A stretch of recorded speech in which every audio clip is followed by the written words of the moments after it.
Welcome to the sections. I am Dr. B. Poornima Sethupathi, Assistant Professor of History, Fatima College, Madurai. In this regard, today's sections we are going to see about the Indian history of Advent of Europeans. So, Advent of Europeans, you know that the modern time the people have the Europeans especially, they came for to establish their markets, as well as they want to establish their the local markets with their own sources to the Indian country. So that was the main theme of the people have been formed. So the advent of Europeans, especially we have seen the Vasco da Gama. So the Vasco da Gama was the first person to came to India and reached the Calicut, and it was welcomed by Zambrin of Calicut. So that was the mainly thing that you have seen this map. The first voyages was being started. It is also for they have used the geographical exploration that is also said by the persons, especially the scholars and historians. They make so much of research regarding the Vasco da Gama's first voyages. So this was the first person to start this voyages to Indian subcontinent, as well as we have seen about the Portuguese. The Portuguese was the first. Vasco da Gama reached the Calicut and Cape Good Hope in 1948. That was a famous chronological year that was being mentioned in the European history, and was warmly welcomed by Zambrin, the ruler of Calicut, and Francis G. Almet, the first Portuguese governor, is also settlement for the to establish the market especially. In 1510, the Albert Q became the governor, captured Goa, and from the ruler of Beachport. So already you know that the medieval period is also started. So many Muslim rulers and Hindu rulers is also focusing of the Indian subcontinents. So Goa became the capital of Portuguese settlements in India, built fort at Calicut, and encouraged his countrymen to marry the Indian girls. And Albert Q died in 1515, leaving Portuguese as the strongest naval force in India.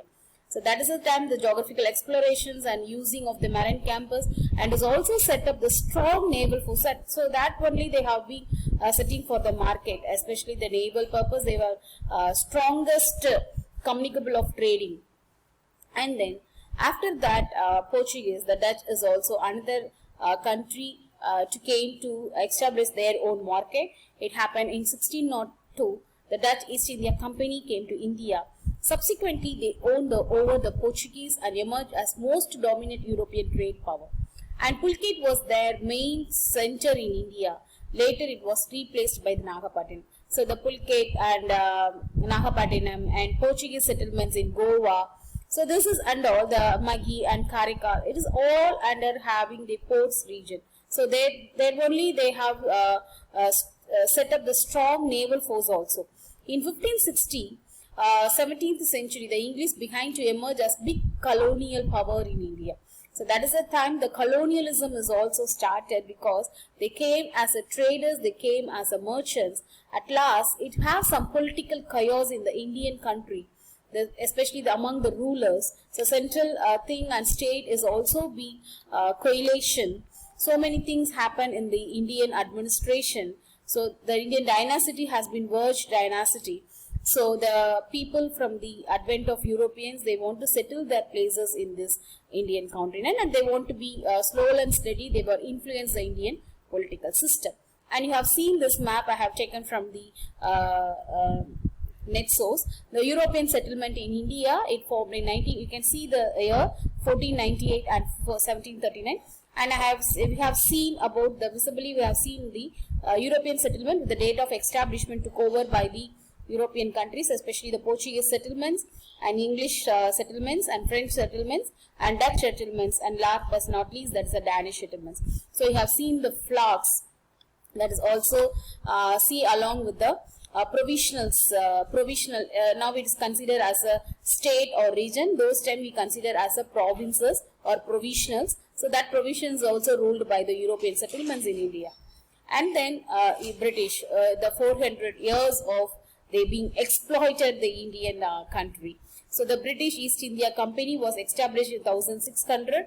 The charter for the same issued by Queen Elizabeth of England the Captain Hawkins of England arrived to royal court of Jahangir's court. At the time of Jahangir, the India is ruled by under the Jahangir in 1609. That time, Captain Hawkins from the British side, they were seeking permission to establish the trading centers at Surat, but it was refused by Jahangir due to the Portuguese pressure. So already Portuguese and Dutch settlements in the India, so they did not want to establish any market by the England people. So later in 1613, Jahangir issued firman, that means a royal order, the permission letter to English to establish the trade centers. Hence the British established the first trading factory at Surat in 1630. In 1615, Sir Thomas Roe came to India as ambassador of James I, King of England, obtained permission from Jahangir's court to settle the English trading factories in different parts of India.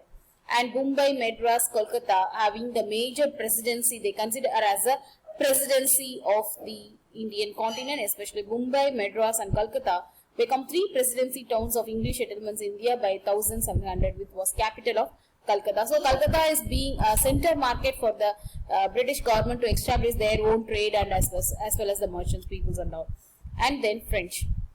The French East India Company was formed in 1664, establishing their factory at Surat by Francis Caron. The Francis Martin founded the Pondicherry in 1673 and became the first governor of Pondicherry.